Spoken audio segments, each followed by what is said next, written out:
Okay, good morning again, beloved. Want to thank you for tuning in to another live as we look at the topic, the fall and restoration of man. Let us pray.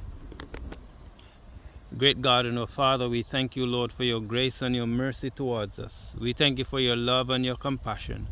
As we go into your words now, Lord, we ask that you will open our understanding thereof and help us to practice the truth of your words, to live by them, so that when you come, we can go home to live with you.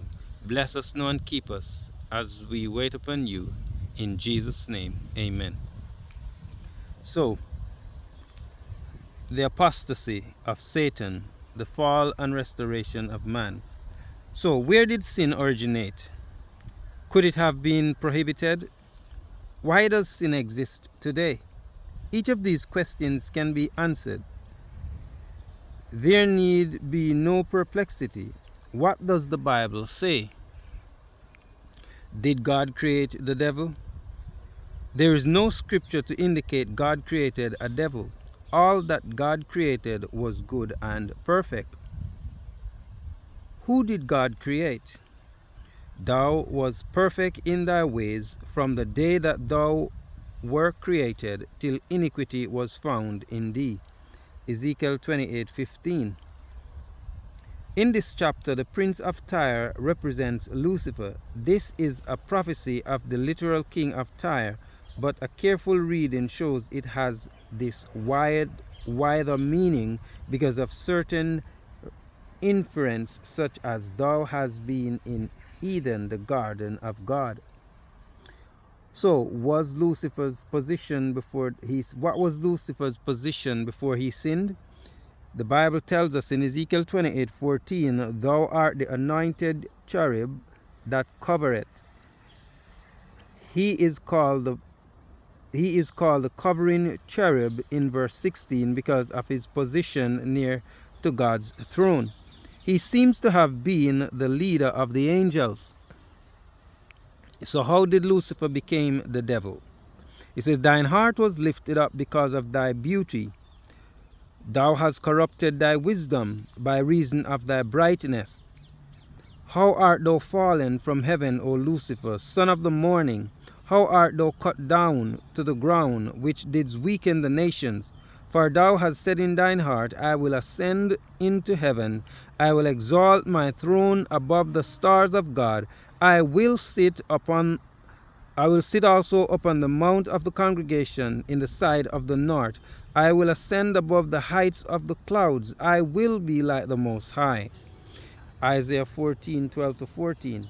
Here Satan is presented under the figure of the king of Babylon. Just as God was the king behind Israel's throne, Satan was king behind the pagan throne of Tyre and Babylon.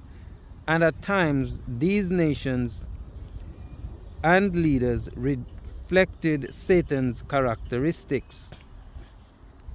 So what did Satan apostasy lead him to do?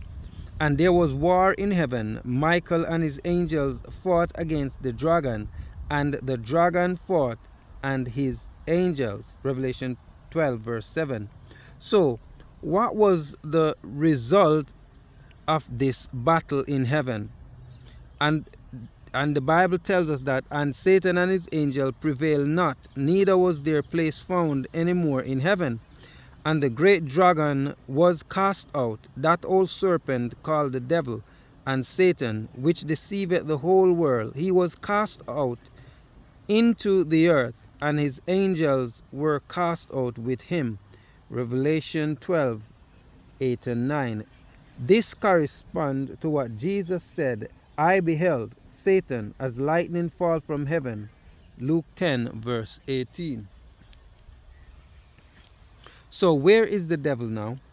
It says, therefore rejoice, you heavens, and you that dwell in them. Woe to the inhabitants of the earth and of the sea, for the devil is come down unto you, having great wrath, because he knoweth that he had but a short time. So he knows he has but a short time.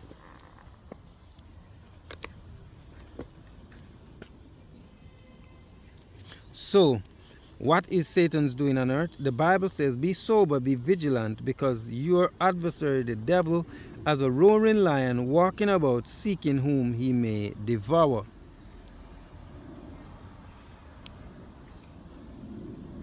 And as it goes on, it says that, in conclusion, the controversy between Christ and Satan continues on earth. The devil is especially angry with a person who endeavors to keep God's commandments. Revelation 12:17. The reason for this is clear, because commandment keepers will enter God's kingdom and live forever. Revelation 22:14 tells us so.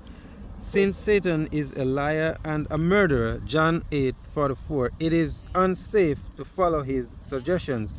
Therefore, let us determine to heed Christ's injunction. If ye love me, keep my commandments. So that's what is saying.